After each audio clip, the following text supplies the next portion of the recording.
बिस्मिल्लाहिर्रहमानिर्रहीम अस्सलामुअलैकुम ख़वातीन हज़रात, मैं हूं हाजी रफ़ाकत। आज बनाएंगे शादियों वाला हलीम।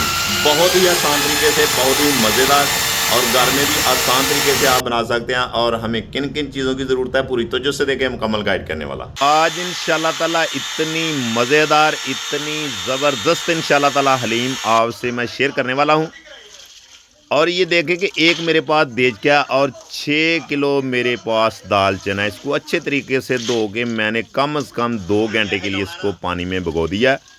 और 2 घंटे के बाद मैं इंशाल्लाह ताला ये हलीम तैयार करने लगा हूँ। और इतनी मज़े की हलीम इंशाल्लाह ताला आज मैं आपसे शेयर करूँगा कि आप मिनटों सेकंडों में घर तैयार कर सकते हैं। और जितनी होटलों वाली हलीम है वो आप उसको पीछे छोड़ देंगे इंशाल्लाह ताला। मैं शादियों वाला हलीम आपसे शेयर कर रहा हूँ। और ये मेरे पास 1 किलो प्याज इस टाइम मैंने ऐड कर दिया। और ये मेरे पास नमक 60 ग्राम इस टाइम पे मैंने ऐड कर दिया। और 80 ग्राम मैंने इसमें हल्दी पाउडर और 80 ग्राम मैंने इसमें लाल मिर्च पाउडर इस टाइम पे इसमें ऐड कर दिया। और ये मेरे पास 10 लीटर पानी इस टाइम पे मैंने इसमें ऐड कर दिया। और इस बात का आपने बहुत सारा ख्याल रखना है।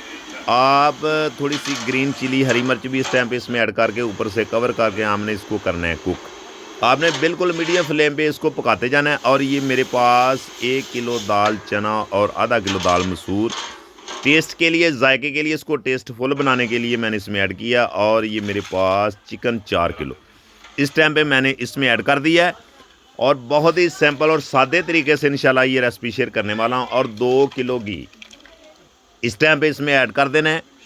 इसी मौके पे आपने इसमें ऐड करना है। इस तरीके से ही आपने ये हलीम पकानी है। घर आप कम मकदार में भी बना सकते हैं। इस तरीके से बनाएंगे तो इंशाल्लाह ताला आपका हलीम शादियों वाला ही बनेगा और मज़ेदार, टेस्टफुल बनेगा।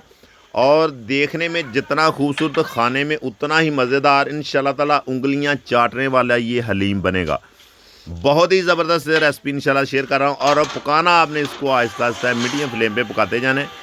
और इसका असल बनाने का और पकाने का तरीका यही है जो मैं आज आपसे शेयर करने वाला हूँ। और शादियों में, जितनी शादियों में हलीम इस तरीके से ही बनाते हैं और मज़ेदार, टेस्टफुल बनता है। और ये देखें कि इस तरीके से आपने इसको आहिस्ता आहिस्ता पकाते जाना है, चम्मच के साथ हिलाते जाना है। और फिर आपने देखना है कि आपका हलीम कितना मज़ेदार, कितना टेस्टफुल, कितना ज़बरदस्त इंशाल्लाह ताला बनने वाला है। ऊपर से कवर करके ये देखें कि हमने पकाया। और ये देखें, ये मेरे पास ग्राइंडर मशीन है, इससे मैंने इसको ग्राइंड कर दी है। आप भी इस तरीके से इसको ग्राइंड कर लें या हाथ की मदद से किसी चीज़ से आपने इसको घुटना है।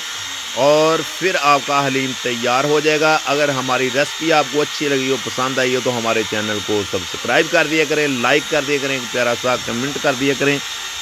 ये आप दोस्तों की एक मोहब्बत है, एक नाम है। मेरी दुआ है कि अल्लाह ताला आपको शाद रखे, आबाद रखे। इंशाल्लाह मेरी कोशिश है मैं आसान से आसान रेसिपी आप तक शेयर करूँ। इंशाल्लाह नेक्स्ट वीडियो में आपको फिर मिलते हैं। ओके, अल्लाह हाफिज़।